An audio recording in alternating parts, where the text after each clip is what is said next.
অবশ্যই ভারত বাণিজ্যের ক্ষেত্রে কখনো কখনো কৃপণতা দেখিয়েছে, এটা সত্য। But on the other hand আমরা তো আমাদের দেশ থেকে বলেছি 7 সিস্টার আলাদা করে ফেলবো, দিল্লি চলে যাব, যাতা গালিগালাজ হয়েছে এবং তারা রাষ্ট্রের শীর্ষপদে ছিল, শীর্ষপদের আশেপাশে দাঁড়িয়ে থেকে এগুলো কথা বলেছে। ভারত তো এখনও ফর্মালি ঢাকা নিয়ে কিছু বলে নেই। ভারত যখন করে বাণিজ্যিকভাবে বিভিন্ন চুক্তিগুলো বা বিভিন্ন অপশনগুলো বন্ধ করে দেয়, এখনও মনে হয় বন্ধ আছে। আমাদের এয়ারপোর্টগুলো ট্রানজিট ব্যবহার, আগে দিল্লি এবং ক্যালকাটা ট্রানজিট হিসেবে ব্যবহার হতো, ওটা এখন বন্ধ হয়ে গেছে। ভিসা দীর্ঘদিন বন্ধ ছিল, এখন ভিসা চালু হয়েছে খুব সীমিত আকারে। আমি নিজেও ভিসা নিতে গিয়ে দেখেছিলাম, সে এক দুর্বিষহ দৃশ্য, 4-5 হাজার লোক ওয়েট করতেছে। ভারতে ভিসা যাওয়ার এত প্রয়োজন কেন বাংলাদেশের মানুষের? কারণ আমাদের আর কোনো প্রতিবেশী নাই। আমাদের এক পাশে ভারত, আরেক পাশে চায়না থাকলে অর্ধেক লোক ভারত যেত, অর্ধেক লোক চায়না যেত, সেটা সম্ভব না। সো ভারতের সাথে আমাদের মর্যাদাপূর্ণ বন্ধুত্বের বাইরে আর কোনো অপশন ভারতের জন্যও নাই, আমাদের জন্যও নাই। এখন আপনি যদি যুদ্ধ করতে চান, প্রভোগ করতে থাকেন, গালি দিতে থাকেন, মিছিল দিতে থাকেন, তাহলে ফ্রেন্ডশিপ হবে কিভাবে?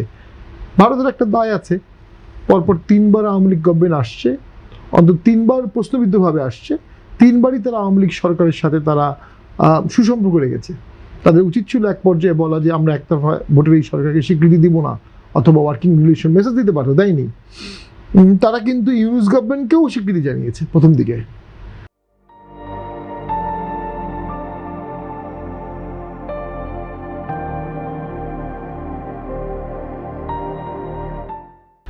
কিন্তু কিছুদিন পরে দেখা গেল ইউনুস সালের আশেপাশে যে ছেলেপেলেরা তারা অগণতান্ত্রিক এবং আনডিপ্লোম্যাটিক টোনে কথা বলছে।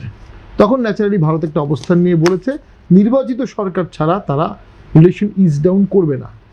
অর্থাৎ এই যে তারিক যে প্রাইম মিনিস্টার হয়েছে, দেশে ভোট হয়েছে, বিএনপি ক্ষমতায় এসেছে, এটার একটা বিএনপি ভারতের একটা ভূমিকা আছে।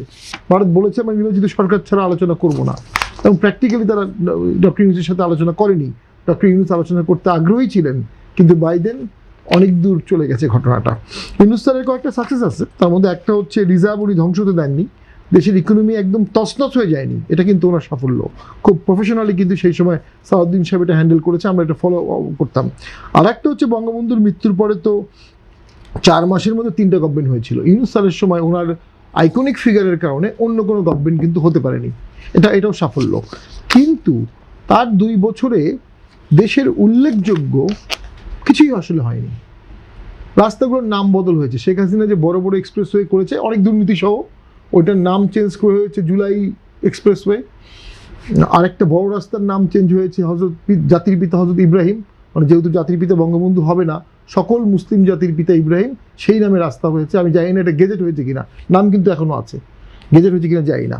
তো 2 বছরে একটা বড় রাস্তা হলো না, একটা বড় ব্রিজ হলো না, একটা পভার্টি এলিভেশন বড় কোনো প্রকল্প হলো না, এখনও কিন্তু আমরা কোনো আলামত দেখছি না। অর্থাৎ দেশ চালানো এত সহজ ব্যাপার না। আমরা শেখ হাসিনা অনেক অনেক দুর্নাম করতে পারি, আমিও করব, অবশ্যই করব। তিনি ডেমোক্রেসিকে স্ক্র্যাচ করেছেন, উন্নয়ন দিয়ে ডেমোক্রেসিকে কভার আপ করার ট্রাই করেছেন, 71 দিয়ে সব দোষ মোচন করার চেষ্টা করেছেন। কিন্তু তিনি কিন্তু আবার ভিশনারিও ছিলেন, এবং ভিশনারি থেকে অনেক বড় বড় প্রকল্প শুরু করে শেষ করেছিলেন। আমার তো মনে হয় না এই সরকার 4-5 বছরে থাকলে সেরকম কোনো বিশাল কোনো প্রজেক্ট করে দেখাতে পারবে যে দেশের মানুষের জন্য উপকারে লাগবে, কাজে লাগবে, পদ্মা সেতুর মতো, অথবা এক্সপ্রেসওয়ের মতো, অথবা এমআরটির মতো, অথবা 600 ফিট রোডের মতো। তো এটা তো আসলে এত সহজ বিষয় না, রাষ্ট্র খুব কঠিন বিষয়। পারতো এই সরকার যদি একটা ঐক্যমত সৃষ্টি করতে পারতো, যদি পলিটিক্যাল সেটেলমেন্ট করতো। আমি আপনাদের একটা টক শোতে বলেছি, বর্তমান সরকার হচ্ছে গণপ্রজাতন্ত্রী বরখাস্ত সরকার।